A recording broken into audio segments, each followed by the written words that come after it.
Xiaomi's automotive playbook has moved fast. A brand that once sold phones is now quietly throwing down gauntlets in the electric car playground. The latest tease, a camouflaged YU7 prototype that's been seen lapping the Nürburgring, looks like Xiaomi's answer to anyone who thought the company would stick to sedate, utility-focused EVs. Instead, the spy shots suggest a crossover that's been sharpened, widened, and readied for serious performance work. At first glance, the YU7 GT prototype doesn't scream monster SUV because Xiaomi didn't hide it under massive body cladding. The wrap is skin-tight, so you can see details. The flared front and rear fenders are obvious. They hint at a wider track and room for much larger rubber, while massive carbon ceramic brakes and bright calipers make clear the car's stopping power is being upgraded to match any increase in forward thrust. The test car was even shod with Pirelli Trofeo RS tires, rubber normally reserved for hypercars, which says as much about intent as any press release could. Powertrain speculation is where the headlines will live. Xiaomi's SU7 Ultra sedan already pushed the envelope with a 3-motor system and mind-bending output numbers,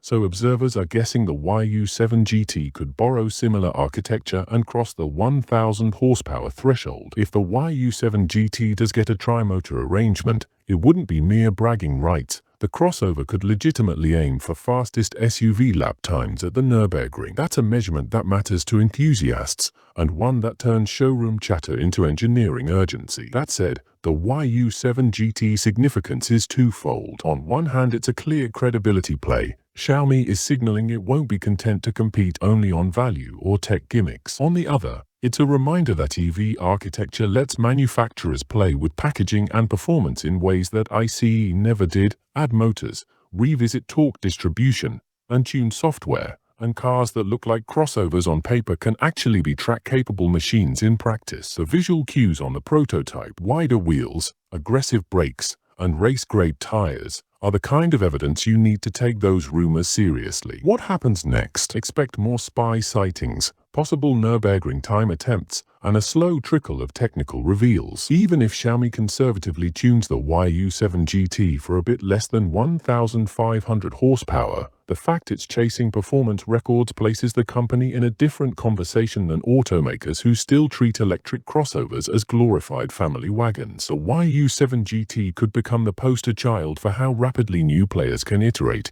and why legacy brands should probably start looking over their shoulders.